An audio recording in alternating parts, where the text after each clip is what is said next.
minyak goreng masih ditemukan di sejumlah pasar tradisional di tanah air. Tidak hanya itu, harga minyak goreng juga masih mahal. Akibatnya warga rela antri di lokasi operasi pasar demi mendapatkan minyak goreng murah untuk kebutuhan sehari-hari. Kebutuhan warga akan minyak goreng di tengah kelangkaan dan masih mahalnya harga minyak tidak terbendung. Bahkan ada warga yang tertipu dan menjadi korban penjualan minyak goreng palsu. Seperti yang terjadi di Kudus, Jawa Tengah. Kasus temuan minyak goreng curah palsu bermula saat salah seorang warga desa Cendono, Kecamatan Dawe, yang merupakan produsen kerupuk di Kudus, ditawari harga minyak yang lebih murah dari pasaran. Setelah dibayar, ternyata minyak goreng curah dalam kemasan jerigen yang dikirim palsu. Polisi langsung memburu penjual minyak goreng palsu dan memeriksa sejumlah saksi serta sampel minyak goreng palsu. Yang kami ambil yaitu periksa saksi-saksi, kita lakukan pengecekan di lapangan, kita kembangkan, kita dalami.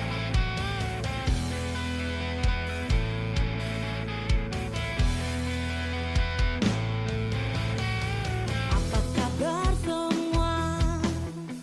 Selamat datang di Kota Malang, kota para pejuang. Marilah melangkah, bulatkan tekad, teguhkan niat. Wahai Brawijaya muda.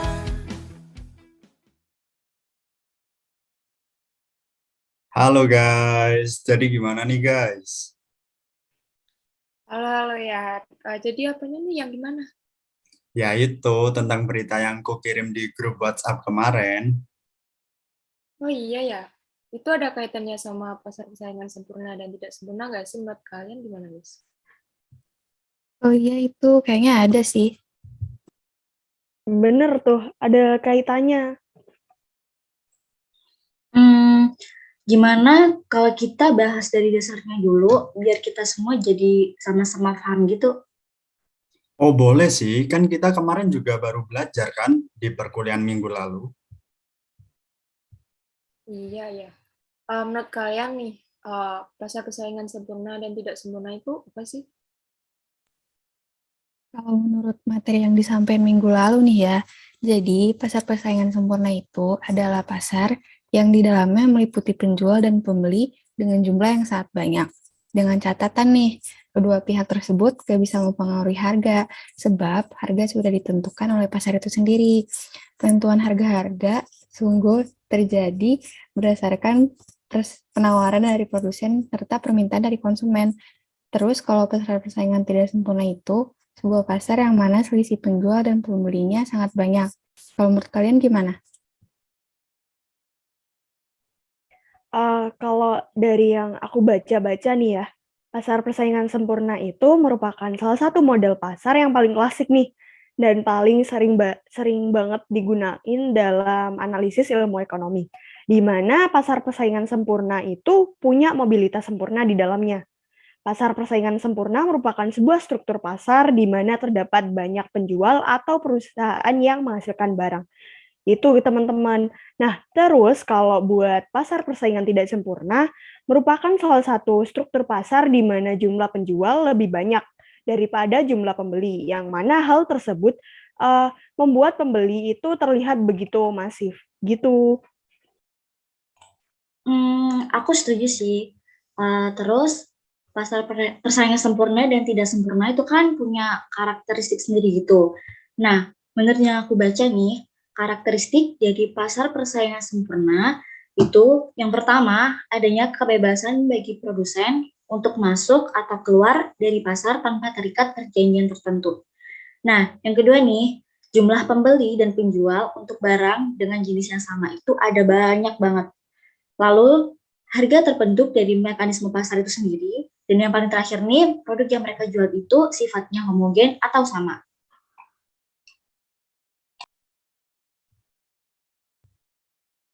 Oh iya, setuju. Kalau pasar persaingan tidak sempurna ini karakteristiknya jumlah penjual sedikit dengan pembeli yang banyak.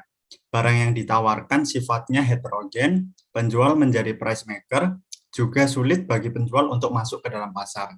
Nah, kita tadi kan udah tahu tentang definisi dan karakteristiknya. Ternyata banyak perbedaan juga ya antara pasar persaingan sempurna dan tidak sempurna. Tapi penentuan harga di pasar persaingan sempurna dan tidak sempurna ini ada bedanya juga nggak sih? Pastinya ada bedanya dong, Yan. Jadi penentuan harganya itu kayak gini. Kalau di pasar persaingan sempurna itu, harga ditentukan oleh kekuatan interaksi antara penjual dan pembeli tersebut, yaitu berdasarkan pada kekuatan penawaran dan permintaan. Nah, permintaan ini merupakan jumlah barang atau jasa yang diminta oleh konsumen pada tingkat harga tertentu. Nah, tapi keduanya ini nggak bisa mempengaruhi harga, jadi harganya itu udah ditentuin oleh pasar itu sendiri.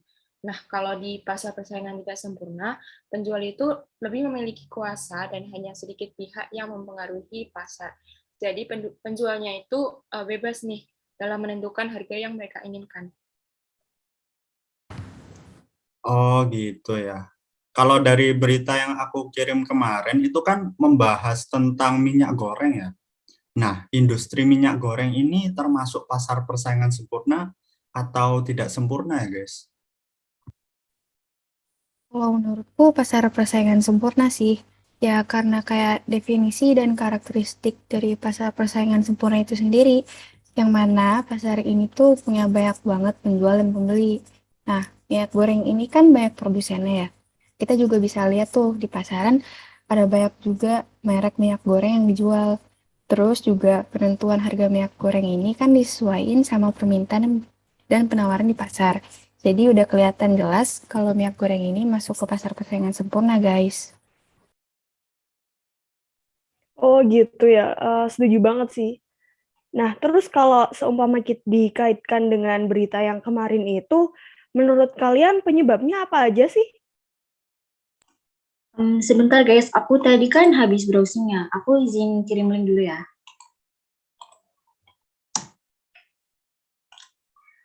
Nah, coba cek deh guys, kalau menurut berita yang aku lihat itu, ada beberapa penyebab.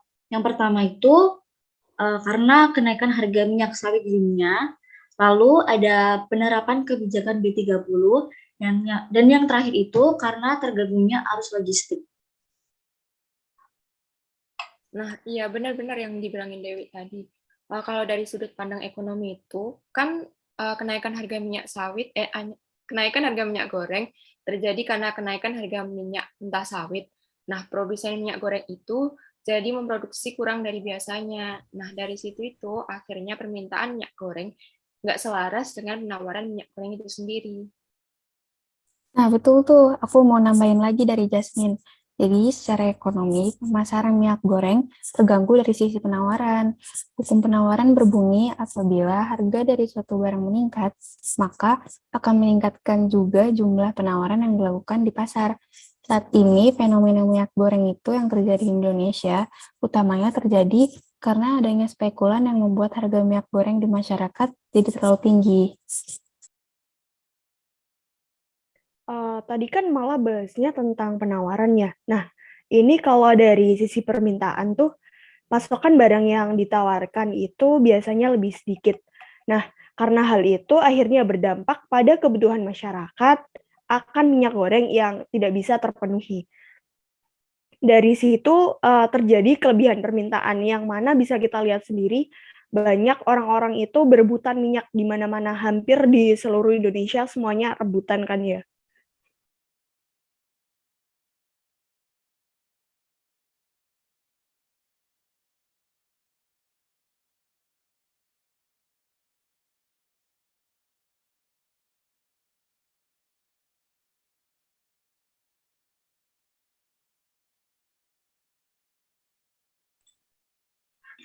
Oh, ternyata ketidakseimbangan industri minyak goreng itu juga mempengaruhi yang lainnya ya loh.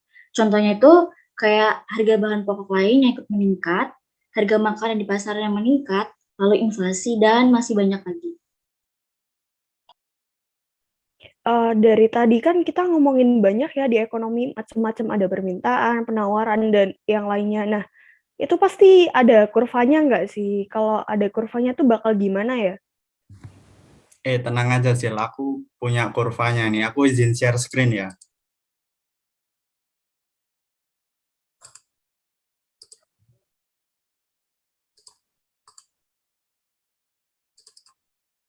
Udah kelihatan belum, guys?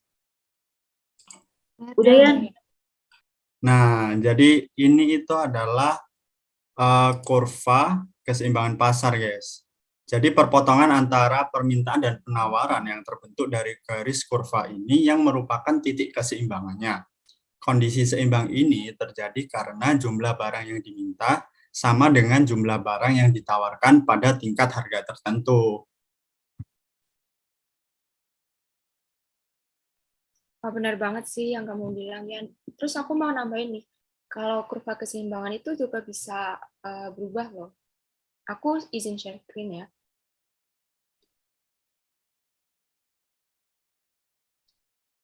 Udah kelihatan belum? Udah kelihatan. Udah, Min.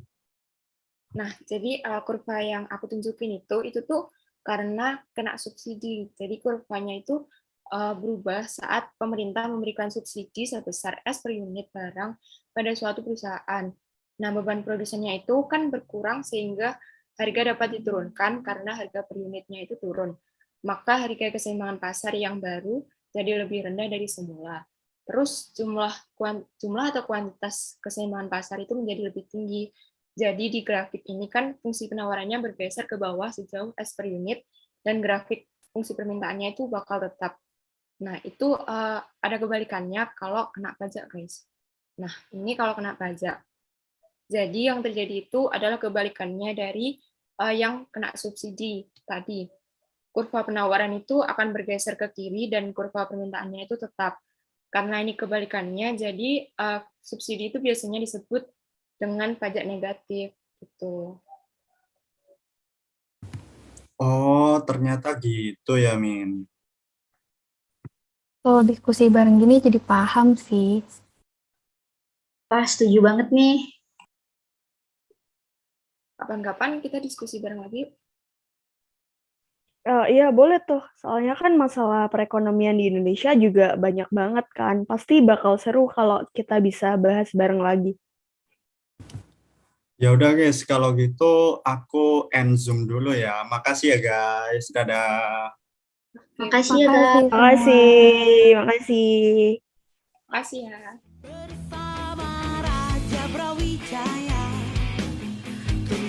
Proses pengerjaan dengan metode study case memberikan contoh nyata tentang masalah-masalah yang dihadapi pada saat mahasiswa melaksanakan pembelajaran. Bagi mahasiswa, proses pembelajaran study case akan dapat membuka wawasan mahasiswa terhadap pembelajaran dan menanamkan konsep bagaimana seharusnya pembelajaran itu berlangsung. Juga, model pembelajaran berdasarkan studi kasus bisa membuat mahasiswa ataupun dosen dapat belajar dari kegagalan orang lain. Selain itu, mahasiswa dapat memperoleh gambaran yang nyata tentang kasus atau teori yang terdapat pada studi kasus tersebut. Jadi, saya rasa proses pembelajaran berdasarkan studi kasus lebih efektif karena model pembelajaran ini menyatukan seluruh komponen dan tidak hanya sekedar belajar teori saja. Terima kasih. Pembelajaran dengan metode seperti ini menurut saya sangat baru dan interaktif, di mana mahasiswa memiliki tanggung jawab untuk selalu aktif di kelas agar pembelajaran juga bisa menjadi lebih efektif. Apalagi ketika pembahasan menggunakan studi kasus, di mana seluruh mahasiswa dapat saling bertukar pikiran, memberikan opini maupun pendapat, apalagi dikaitkan dengan teori-teori yang berkaitan dengan realitas keadaan atau masalah yang terjadi di sekitar kita, sehingga ilmu yang didapatkan akan menjadi lebih variatif dan mudah dipahami. Oleh karena itu, pembelajaran seperti ini menjadi hal yang sangat menarik. Sekian dari saya, terima kasih. Menurut saya, metode pembelajaran seperti ini itu sangat efektif karena dalam pencarian materinya tidak hanya melibatkan dosen, namun melibatkan semua mahasiswa. Dan pada satu bab kita itu akan dihadapkan oleh studi kasus, di mana kita satu kelompok akan bertukar pikiran tentang studi kasus tersebut, apa aja sih yang membuat masalah ini ada dan teori apa saja yang ada di dalamnya. Dan menurut saya ini efektif karena kita itu dapat lebih memahami apa saja masalah perekonomian yang ada di Indonesia dan teori-teori yang terkandung di dalamnya. Menurut saya, sistem pembelajaran ini sangat baik untuk mahasiswa, khususnya saya sendiri, karena dalam pembelajaran ini kita menggunakan studi kasus, di mana kita bisa lebih memahami persoalan dan masalah-masalah ekonomi yang ada di Indonesia. Yang kedua adalah menggunakan metode dengan belajar kelompok, di mana kita bisa bertukar pikiran dan brainstorming tentang materi yang kita pelajari agar lebih mudah untuk dipahami. Jujur Li, saya suka dengan model pembelajaran studi kasus seperti ini karena membuat mahasiswa lebih aktif untuk berpikir, terutama jika terbagi dalam beberapa kelompok seperti ini. Kami jadi bisa saling bertukar pikiran satu sama lain terkait permasalahan yang ada dari sudut pandang ekonomi. Dan menurut saya itu mantap. Tapi saya lebih suka studi wisata sih. Bersama Raja Brawijaya.